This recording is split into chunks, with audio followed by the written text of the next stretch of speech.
সকলকে নমস্কার জানাই। ভারত মাতা কি জয়, ভারত মাতা কি জয়, ভারত মাতা কি। জয়।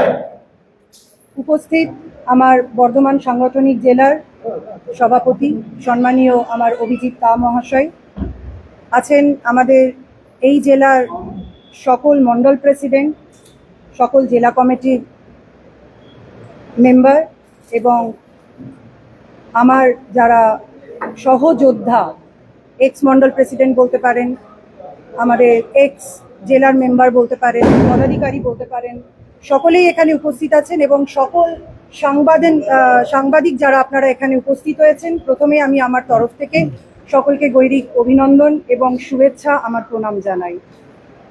দেখুন, আজকের এই লড়াইটা শুধুমাত্র একটা রাজনৈতিক লড়াই নয়, আজকের এই লড়াইটা একটা অস্তিত্বের লড়াই।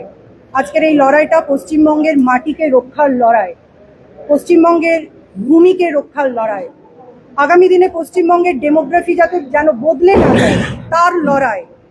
আজকে আমাদের এখানে আপনারা জানেন, মা বোনেরা সুরক্ষার অভাবে, সম্মানের অভাবে রাস্তায় বেরোতে ভয় পায়, তার লড়াই। আমাদের নেক্সট প্রজন্ম, আগামী প্রজন্মের বাচ্চারা দিশাহীন, তারা এখানে থাকতে পারে না, নিজের বাড়িতে পড়াশোনাও করতে পারে না। আপনারা জানেন, বর্ধমান একটা ঐতিহ্যময় শহর, যেখানে শিক্ষা প্রতিষ্ঠানগুলো ছিল একটা গ্লোরিফাই ইউনিভার্সিটি। আপনারা সকলেই জানেন, দূর দূরান্ত থেকে এখানে সকলে ইউনিভার্সিটিতে শিক্ষা নিতে আসতো। সেই ইউনিভার্সিটিতে আজকে নিজেদেরই সিট ভর্তি হয় না, কোনো ডিপার্টমেন্ট এখনো পর্যন্ত ফুলফিল হয় না, এখনো পর্যন্ত ডিপার্টমেন্টগুলো খালি পড়ে থাকে। আজকে যে ভঙ্গুর অবস্থা হয়ে গেছে পশ্চিমবঙ্গের, তার বিরুদ্ধে লড়াই।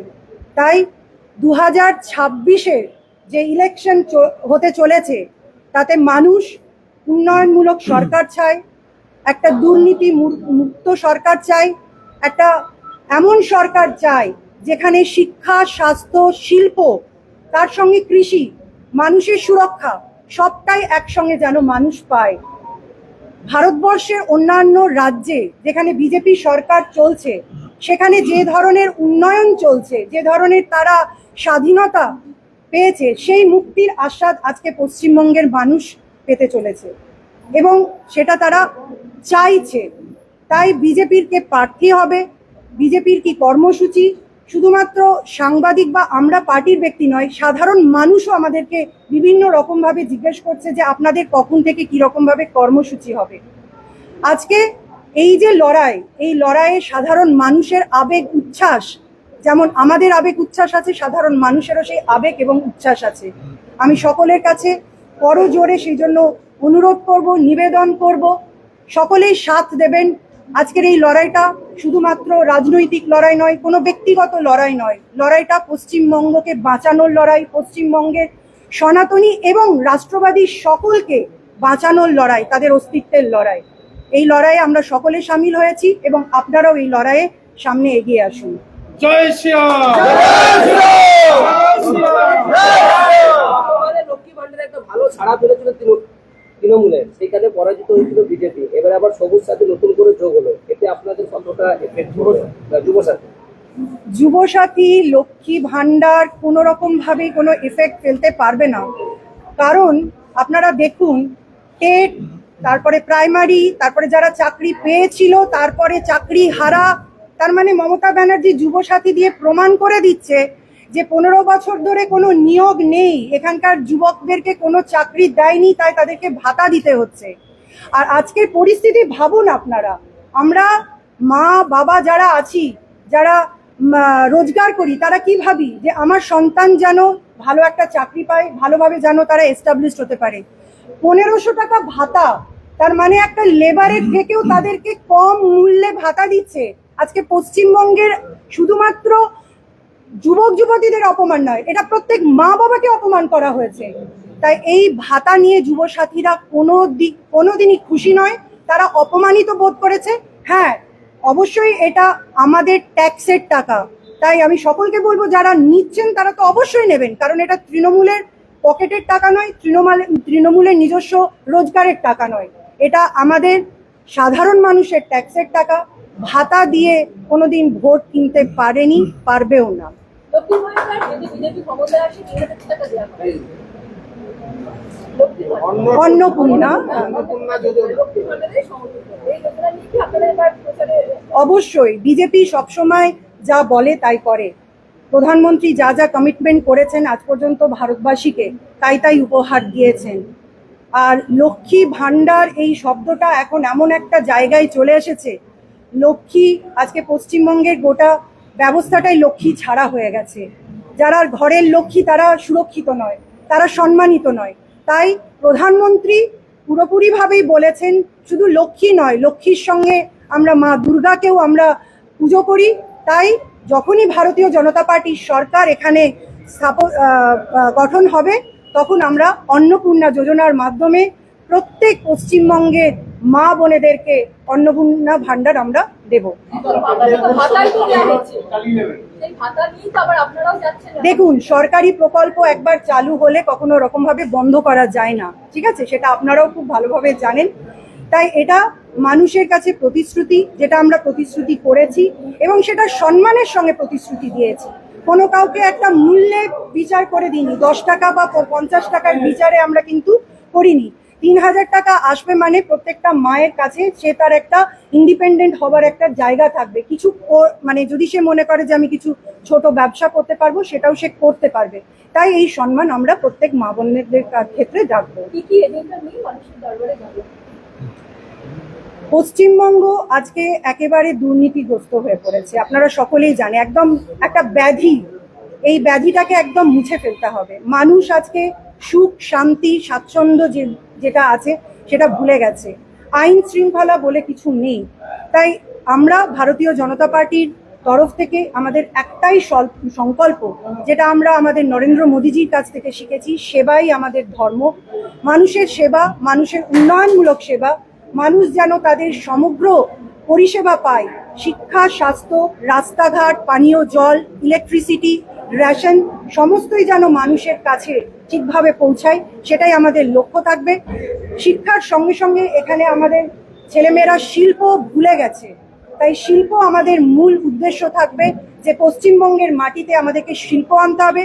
তার সঙ্গে সঙ্গে আপনারা বর্ধমানবাসী সকলেই জানেন যে কৃষির আজকে কি অবস্থা, কৃষির সঙ্গে শিল্প, এই সমন্বয় আমাদের থাকবে। গতবারে রাজনীতি হিংসাটা দেখা গেছিল বিজেপি হারার পর, কংগ্রেসের উপর একটা মারধর অত্যাচারটা হয়েছিল।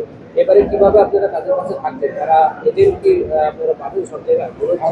সব জায়গায় আমরা এজেন্ট দেব এবং অত্যন্ত ভদ্র ভাষায় আপনাদের মাধ্যমে আমি বলতে চাই যে তৃণমূল যেন রাজনীতিটা রাজনীতির মতনই করে। তারা যদি ভাষা খারাপ করে তাহলে তাদের ভাষাতেই কিন্তু আমরা তাদেরকে জবাব দেব। 1 ইঞ্চি জমি আমরা ছাড়বো না, কারণ আমি প্রথমেই বলেছি এটা কোনো ব্যক্তি লড়াই নয়, এটা কোনো রাজনৈতিক লড়াই নয়, এটা আমাদের অস্তিত্বের লড়াই, পশ্চিমবঙ্গের মাটির লড়াই, পশ্চিমবঙ্গের মা বোনেদের লড়াই, আগামী প্রজন্মের লড়াই। আর এই লড়াইয়ে কোনো কম্প্রোমাইজের জায়গা নেই।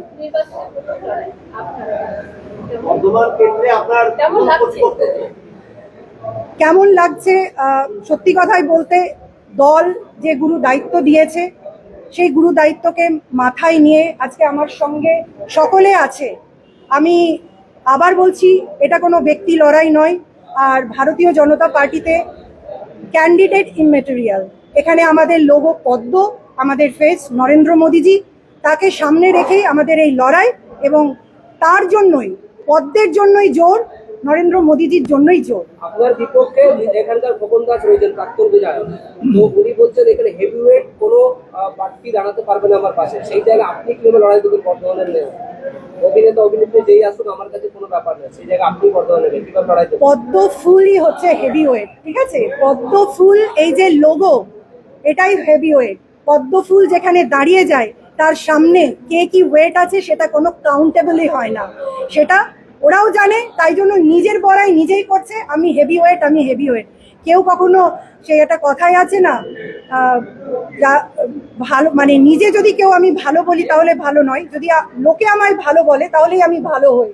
তো আমি হেভিওয়েট কিনা সেটা আমাকে বলতাম না, সেটা জনগণ বলবে। আগামী দিনে 26-এর নির্বাচনে ভোটের রেজাল্ট বলবে। 10,000 মানুষকে দেখা গেল পথে নামতে, কিন্তু আপনার একটা টিকিটে দেখা গেল 1,000 আপনার সমর্থক ছেলেরা ময়দানে নেমেছে। আজকে প্রথম দিনে কিভাবে আপনি সবাইকে কাছে আনবেন, কিভাবে ভাবছেন? কাউন্ট তো আপনি এখনো কিছু দেখেননি, এখন আপনি আগামী দিন থেকে দেখতে পারবেন। আজকে হঠাৎ করে আমাদের টিকিট ডিক্লেয়ার হয়েছে, আমাদের উত্তর বিধানসভাতেও আজকে র্যালি ছিলেন, আমার প্রেসিডেন্ট দাদা তিনিও সেখানে ছিলেন। তাই এটা একটা হঠাৎ করে একটা সকলের শুভেচ্ছা বিনিময়ের জায়গায় আমরা এসেছি। আমাদের কর্মসূচি আগামী দিন থেকে শুরু হবে, জেলার নির্দেশ অনুযায়ী আমরা সমস্ত কার্য করব। তাই এটা একদমই ভাববেন না ওই ভাড়া করে 10,000 নিয়ে আসা, তার থেকে আপনারই কথা মতো, আমি জানি না, আমার তো মনে হয় 1,000-এর অনেক বেশি মানুষ ছিল। তো ভাড়া করা 10,000-এর থেকে 1,000 অনেক বেশি, যারা নিজের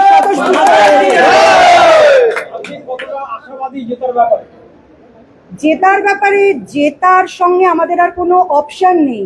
একটাই আমাদের লক্ষ্য, একটাই লক্ষ্য। আবার কারণ বলছি, এটা অস্তিত্বের লড়াই, জেতার বাইরে আর কোনো আমাদের প্রশ্ন নেই। তাই জেতার ব্যাপারে আমরা 100% আশাবাদী। মানুষ আমাদের সাথে আছে, মানুষ ভারতীয় জনতা পার্টির সাথে আছে, মানুষ নরেন্দ্র মোদীজির সাথে আছে। ঈদ আছে, মুসলিম সম্প্রদায়ের মানুষদের জন্য কি বার্তা দেবেন এখান থেকে? অবশ্যই বার্তা বলবো, ভালোভাবে ঈদ কাটান, সকলকে ঈদের যে খুশি তাদের মিঠাই হয়, সকলের বাড়িতে যেন হয়, আমাদের শুভেচ্ছা থাকবে ভারতীয় জনতা পার্টির তরফ থেকে। ভারতীয় জনতা পার্টির আমাদের নেতৃত্ব যশস্বী নরেন্দ্র মোদীজি, তিনি আমাদের আজকে সংখ্যালঘু মুসলিম মা বোনেদের যে আসল সম্মান, ট্রিপল তালাককে যদি তুলে দিয়ে যে সম্মান দিয়েছে, এটাই তো ঈদের সব থেকে বড় পাওনা। মা বোনেদের সম্মানের থেকে বেশি বড় পাওনা কিছু হয় না।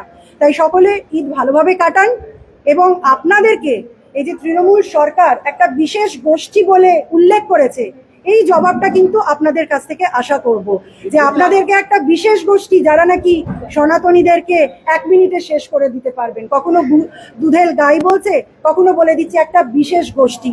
তাই এই জবাবটা আপনারাই কিন্তু দেবেন। বলছেন যে একমাত্র এখানে উন্নয়নের প্রশ্ন ভোট হবে, এবং উন্নয়ন উনি যা বলেছেন ওনাকে পাশে কেউ দাঁড়াতে পারবে না। এটা তো মিডিয়া আমার থেকে ভালো জানে, মাঝে মধ্যেই রাস্তায় মিডিয়ায় পড়ে যায়, মিডিয়ায় খানাখন্দের মধ্যে পড়ে যায়, ঠিক আছে? একটা রাস্তাঘাট ঠিক নেই, ইলেকট্রিসিটি ঠিক নেই, পানীয় জল নেই, কল আছে জল নেই, নল আছে জল নেই। আর আপনারা তো জানেনই বাকি ওয়ার্ডগুলোর কি অবস্থা। হ্যাঁ, 2টো ওয়ার্ডে কিছু কিছু ওই নীল সাদা রং হয়েছে আর ত্রিফলার লাইট হয়েছে, ঠিক আছে? এর বাইরে আর কোনো উন্নয়ন হয়নি। উন্নয়ন ভারতীয় জনতা পার্টি এখানে সরকার গঠন করলে প্রকৃতপক্ষে যে উন্নয়ন, মানুষের যে উন্নয়ন, তখনই আসবে।